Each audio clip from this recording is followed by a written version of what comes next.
Hello दोस्तों, स्वागत है आपका इस पार कोचिंग सेंटर में। तो गाइस आज की वीडियो में हम पढ़ेंगे क्लास 11th की जियोग्राफी, जिसका चैप्टर नंबर है आपका 12वां और चैप्टर का नाम है महासागरीय जल।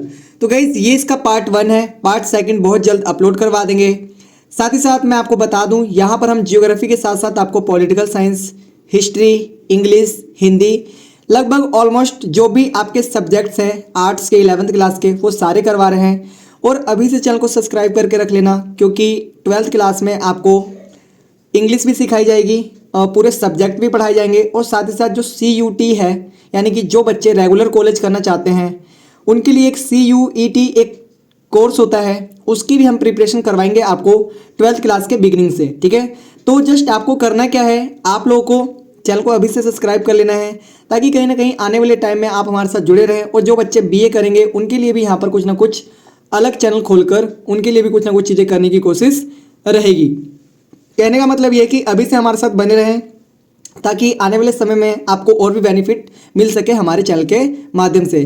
तो गाइस ये आपकी बुक फर्स्ट है, बुक सेकंड बहुत जल्द इसकी स्टार्ट होने वाली है। यहाँ पर हम आपको थोड़ा सा मैप भी करवाएंगे और जो पेपर में क्वेश्चंस आते हैं वो भी आपको वन शॉट करवाया जाएगा। ठीक है, तो बस कहने का मतलब ये है कि ये जो हम नोट्स करवा रहे हैं ये बहुत बेहतरीन तरीके से आपके लिए प्रिपेयर किए गए हैं।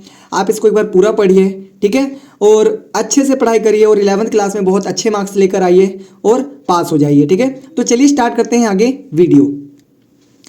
तो देखिए महासागरीय जल, ठीक है, तो इसका महत्वपूर्ण जानकारी हम पढ़ रहे थे। ठीक है, हाँ ठीक है, अब ठीक है।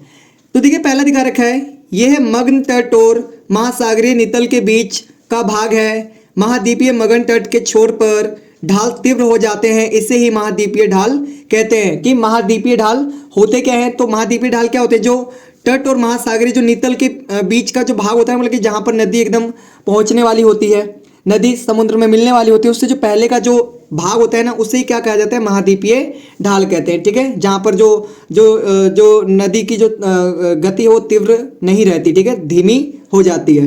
ठीक है, ढाल कैसे हो जाती, सॉरी ढाल कैसे हो जाती है, तीव्र हो जाती है। ठीक है, आगे दिखा रखा है क्वेश्चन, सॉरी पॉइंट सेकंड, वह जलमग्न पर्वत जिसका शिखर नितल से 1000 मीटर से अधिक ऊपर उठा हो समुद्री पर्वत कहा जाता है। मतलब समुद्री पर्वत उसे कहते हैं जिसका जो जलमग्न है वो कहाँ तक हो, शिखर नितल से, मतलब कि जो एकदम छोटा सा, एकदम जहाँ से किसी चीज़ को मापा जाता है, एक जो इकाई होती है उससे उसका 1000 मीटर से अधिक ऊपर उठा हुआ हो, तो उसे क्या कहते हैं, समुद्रीय पर्वत कहते हैं। समझ में आ गया, चलिए आगे देखिए बता रखा है, सपाट शीर्ष वाले समुद्री पर्वतों को गाई ओट कहते हैं, गाई ओट कहते हैं, क्या कहते हैं, गाई ओट कहते हैं। ठीक है, आगे दिखा रखा है, तट तट ये समतल शीर्ष वाले उत्थान होते हैं और महाद्वीपों के किनारे स्थित होते हैं। जो तट होते हैं ये कैसे होते हैं, समतल शीर्ष वाले होते हैं, और ये किसके पास पाए जाते हैं, महाद्वीपों के किनारे। ठीक है, तट के ऊपर जल की गहराई कम होती है, जो तट होता है वहां पर जो जल की गहराई होती है क्या होती है,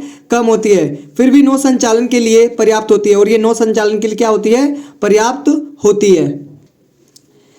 नेक्स्ट देखिए बता रखा है महत्वपूर्ण प्रश्न। ठीक है, अब हम पढ़ेंगे महत्वपूर्ण प्रश्न इसके। अभी हमने पढ़ा था महत्वपूर्ण जानकारी।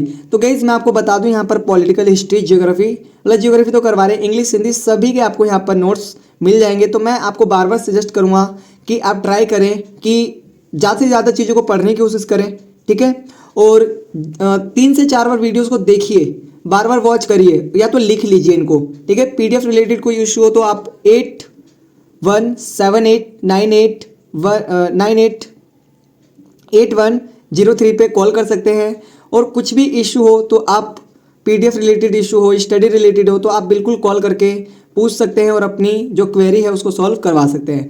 आइए पढ़ते हैं पहला क्वेश्चन, समुद्र विज्ञान किसे कहते हैं। बता रखा है, समुद्र विज्ञान वह विज्ञान है जिसमें हम समुद्र के जल, जलधारा, ज्वार भाटा तथा अन्य संबंधित तथ्यों का अध्ययन करते हैं। जो जल समुद्र विज्ञान होता है उसमें हम किसका अध्ययन करते हैं, समुद्र के जल का अध्ययन करते हैं, जलधारा का अध्ययन करते हैं, ज्वार भाटा का अध्ययन करते हैं और अन्य संबंधित तत्वों का अध्ययन करते हैं। इसे क्या कहते हैं, समुद्र विज्ञान कहते हैं। आगे देखिए क्वेश्चन दिखा रखा है सेकंड, जलमंडल क्या है। बहुत इंपॉर्टेंट क्वेश्चन है। देखिए आंसर दिखा रखा है, पृथ्वी के लगभग 3/4 भाग पर जल पाया जाता है? पृथ्वी के इस भाग को जलमंडल कहते हैं। देखो पृथ्वी जो है उसकी 3/4 भाग पे क्या पाया जाता है? जल पाया जाता है, और इसी को क्या कहते हैं? जलमंडल।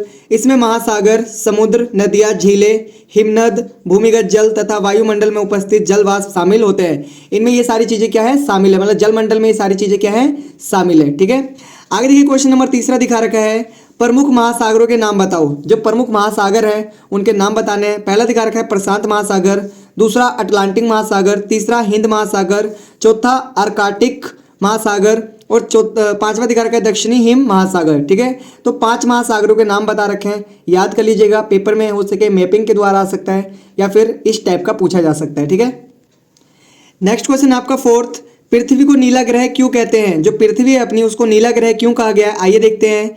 पृथ्वी को एक जलीय ग्रह या नीला ग्रह कहते हैं क्योंकि पृथ्वी के धरातल पर अधिक मात्रा में जल पाया जाता है। देखो पृथ्वी को जो जलीय ग्रह कहते हैं या फिर नीला ग्रह कहते हैं वो इसलिए कहा जाता है क्योंकि यहाँ पर बहुत सारा जल पाया जाता है। जल की मात्रा आगे दिखा रखा है, पृथ्वी के 71% भाग को घेरे हुए है। जो जल है पृथ्वी के कितने परसेंट भाग को घेरे हुए है? लगभग 71% को। ठीक है, आगे दिखा रखा है, उत्तरी गोलार्ध में 43% तथा दक्षिणी गोलार्ध में 57% भाग पर जल है। मतलब कि जो उत्तरी गोलार्ध है उसमें 43 है, और जो दक्षिणी गोलार्ध है उसमें 57% क्या है?